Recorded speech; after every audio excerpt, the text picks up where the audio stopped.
was quite a bit of controversy over the winner for Japan as well, but it matters little because they do go through. We'll show you the goal in just a moment. Into the knockout football once again, thanks really to that brilliant win over Germany earlier on, and now they've doubled up by knocking out another big team, Damien. Amazing, Joanne. If you ever wondered why you fell in love with football, I think tonight's a reminder.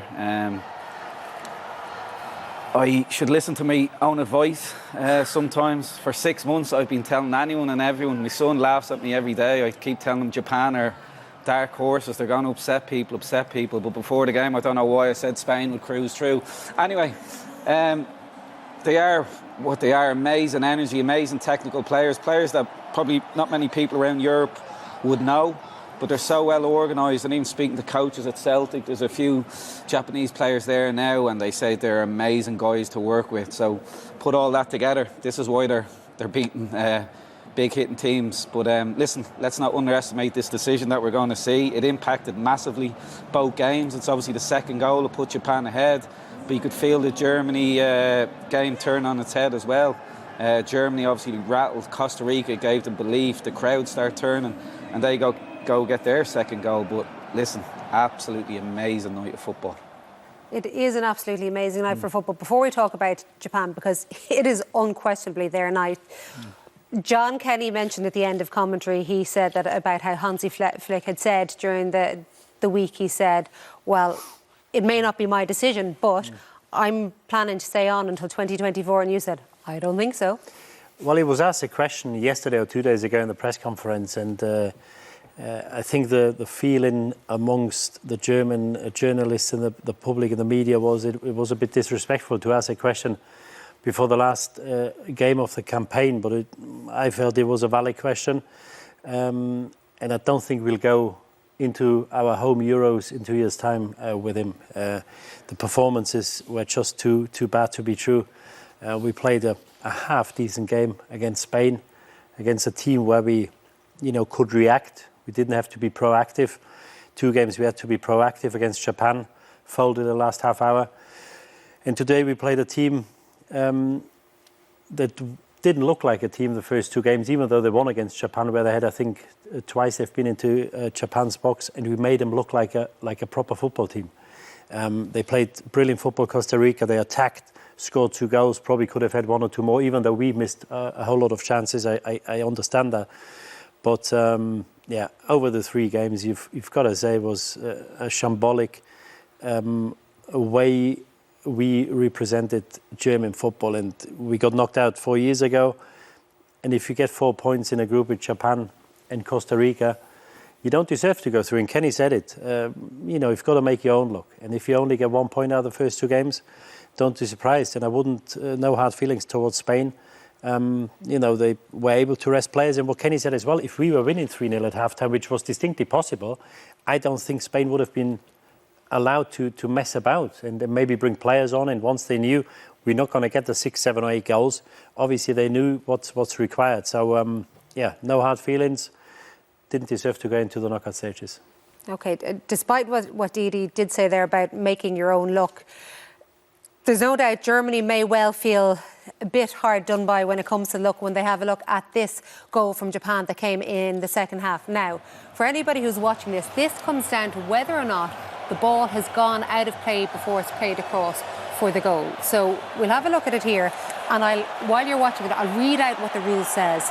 The ball is out of play when it is wholly passed over the goal line or touch line on the ground, or, and this might be the crucial bit, in the air, Damien. So people will look at this here and they'll be looking to see, does it touch the white line?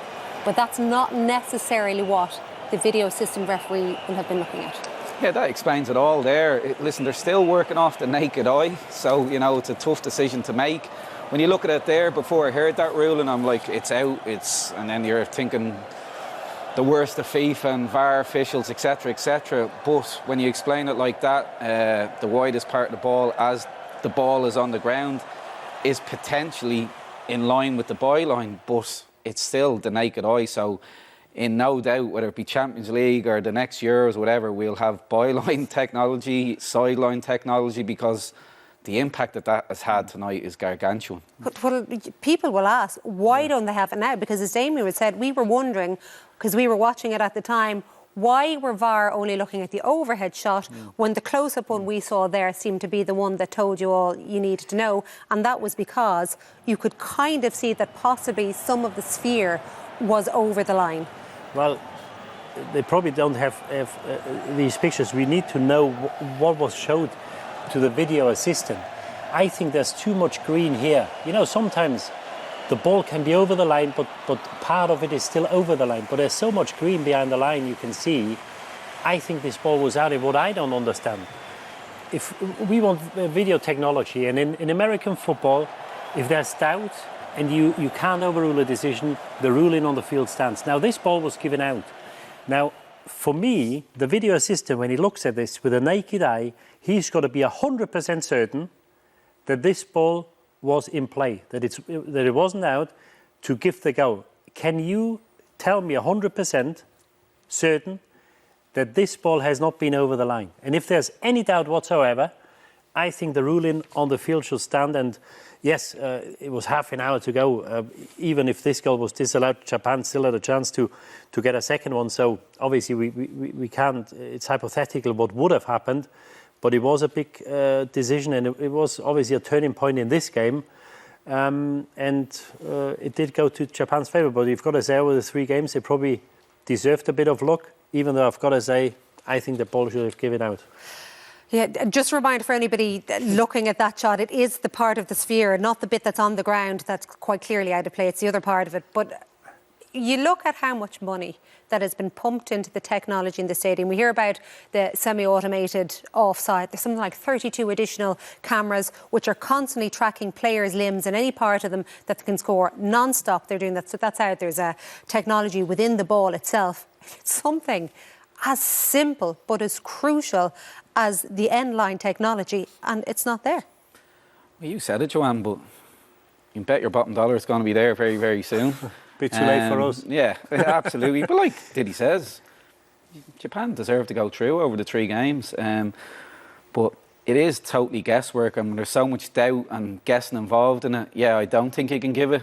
But hey, sometimes you make your own luck. But one thing I would say about Japan, and just looking at the clips, we obviously have the 2 games on in the monitors. You know, they just gave Spain just enough respect. Everybody plays Spain and they sit back. It looks like Japan absolutely pressed the life out of them, and you don't see many teams doing that. So sometimes in life, you make your own luck. Just one final thing on that goal line or the byline technology. We saw an image this afternoon where the Croatia player was deemed offside, where, I don't know, you couldn't really tell. I couldn't tell he was offside. Somebody must have seen. And also the referee was asked to go to the monitor to check it, when actually the technology and FIFA said, or UEFA said, when it's a factual decision, he doesn't need to look at it. So he was sent out, which shows that they weren't certain what happened. Now, with this technology, it's probably the easiest thing to do, because, you know, goal line technology was the first thing that came in, and it's probably the easiest thing to put a camera there to have a look whether the ball is out or not. Will it come? Yes, probably. But then again, we've got to question the whole thing. Does this make the game better? Does it make it fairer? We've got 10 minutes stoppage time, that's about 12 minutes because surely it should make it fairer. Yeah, but it doesn't. If they get the decisions right, it would. But isn't that the issue there? It only takes one decision a game to get the wrong result. And we saw a penalty for Messi, we saw a penalty for Ronaldo. You know, we've only got 3 group games. Now, I don't think that any impact what happened, because Messi missed his, and I don't think the Portuguese one did. But we had 2 or 3 penalties, which are never penalties. And it only takes one decision. You can get 100 decisions right. When the 101st one is wrong, you get a wrong decision. And, you know, we've got to get the big decisions right. And I can understand when a referee makes a mistake, but I can't understand when somebody in front of the monitor looks at it and sees a replay 4, 5, 6 times and still makes a wrong decision. And I think, you know, I said 5, 6 years ago when it was brought in, I said it's never going to work, and I stand by it. I think we gained very little and we lost an awful lot. But isn't that just because of the human errors rather than the technology errors? Yeah, but we are 6 years in, John. To me, it doesn't matter whether it's technology or whether it's human. If there's no progress within 6 years, at some stage we've got to say it's not going to work. Okay, we might have a little bit more on this and more, of course, on those victories this evening, including the fact that Japan will play Croatia and Spain will play Morocco. You, Didi, before we have a little look at all of the goals from that Japan win, you were suggesting that perhaps Spain wouldn't mind so much finishing second in the group instead of finishing top. Well, there was all kinds of conspiracy theories in the German papers this morning. If they were to lose a game, finishing second might be easier because they avoid Brazil in the quarterfinal. I think they tried to win the game. Obviously, they're winning it at halftime.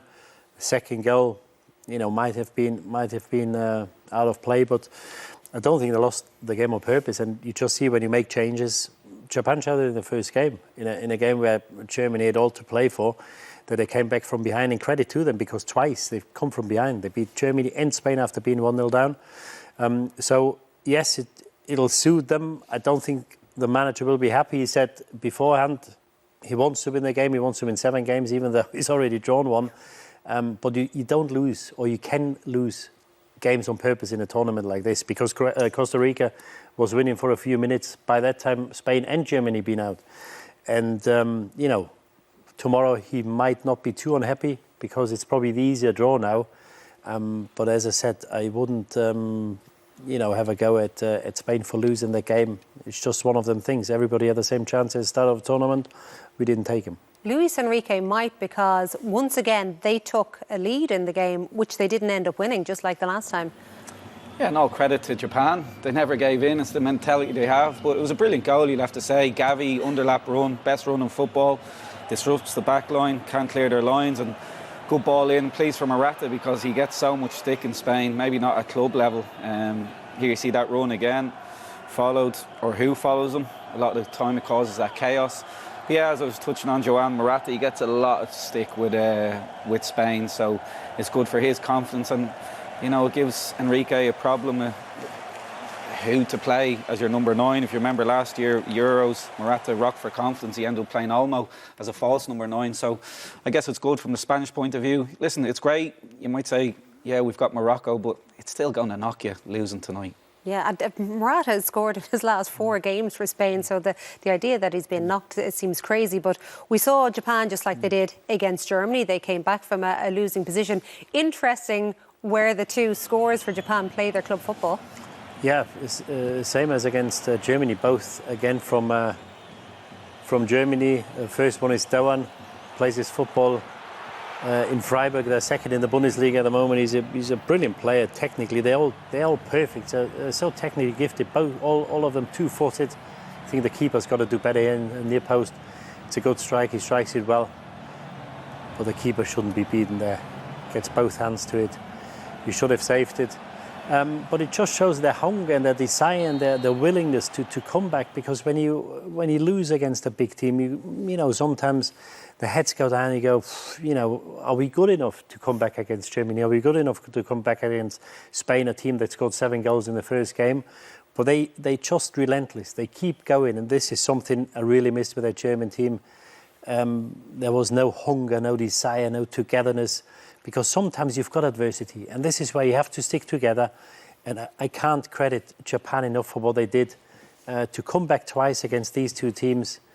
Even though Germany has their own struggles at the moment, but still to come back twice, get 6 points in the group, top the group, absolutely brilliant. And the second goal, we've seen it a few times. Tanaka plays for Düsseldorf, actually, plays in the Championship in the 2nd division in Germany. And who knows what they can do, because they never give the ball away. They're technically so good. They're brilliant to watch, and they've got hearts like lions. And if you see them, the way they celebrate that goal, the way they celebrated going through, you saw the fan in the stands crying.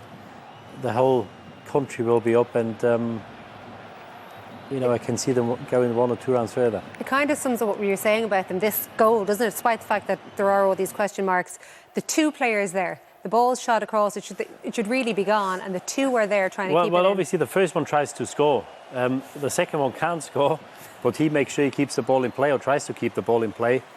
And he certainly did his job. Tanaka is there to follow up. They go 2-1 up, and what a result! And you know, it's just unbelievable to go there, to be drawn in the group of death, as it was called, with Costa Rica and the two giants, European giants, and to top the group. Phenomenal. It is absolutely phenomenal. These evenings/afternoons of drama in the final group games of this World Cup. So we talked about Japan quite a bit. Germany. So you've mentioned you don't expect the coach to be around. Is there talk as well that Thomas Muller might be done? We see some youngsters coming through, but is it going to be that dreaded transition period, do you think, for your country? I think they need to make a cut now, and you know, we've got Manuel Neuer is 37. I'm not sure whether he wants to step down, but there might be a chance. We've got two very good goalkeepers in Ter Stegen and Trapp behind him. You know, I think we should start fresh now and give young players a chance. We've got the home Euros in 2 years' time. We played 3 games in the tournament, you know, and the only reason we won this game tonight was Costa Rica wanted or needed to win, because they knew after they went up and when it was 2 each, they knew they had a chance to qualify. And if they hadn't gone for it, I'm not sure we would have that game tonight. And it was just not enough. And I think we need to make a cut. I think we need to bring some fresh players in, because including the last World Cup, I think the last 4 years have been pretty much wasted. We've seen this happen in the past, though, where teams do that, but they require patience, don't they, to be allowed to do this? Can you see a country like Germany saying, sure, go for it, do a big change and we'll take whatever happens? Yeah, I think it's potentially time. That's twice now in 2 tournaments, World Cup tournaments, that they haven't qualified out of the group. So when you look at the likes of Musiala, yeah, his end product maybe was lacking tonight, but he's a standout star of the tournament, you'd say, and he's only played 3 games. He's absolutely top class. So listen, time waits for no man. When your legs go, your legs go. Muller been amazing, into his 30s now, and you can say it's the tournament, like I touched on last night, of aging superstars. Thomas Muller is a superstar. He's probably not easy on the eye, but my God, he can sniff out a goal. And as regards to the manager, here, you never like to see, especially in the role I'm in now, you never like to see managers lose their job. Roberto Martinez, whether he walked or was pushed earlier, you can't see Flick holding on to his gig after this. He's not coming out of that group. I don't think they'll accept that in Germany. It's a massive night for Germany for the wrong reasons, but it's huge really for Japan and for Spain, despite the fact that they lost. How far do you see those 2 teams going? Well, Japan play Croatia, and I think they've got a chance to beat them. It's a team that's not easy to play, and Spain is in the easy half. They play Morocco, not a nice team to play against. They're very physical, and then they might face Portugal. I just don't know whether they've got enough goals, even though they scored 7 against Costa Rica, because when they needed a goal towards the end, even though you don't know whether they needed one or whether they wanted one, they play nice football, but they sometimes lack that cutting edge. But I can see Spain in the semis, Japan maybe in the quarters. I don't think any of them will win it. OK, well, that's all we have time for. So thank you to Didi and to Damien tonight. Just 2 groups left to be decided then, and what could well be, don't forget, the last time we see World Cup groups end with those simultaneous matches, because everything changes in 4 years' time. But judging by the last couple of days, what a way to go out.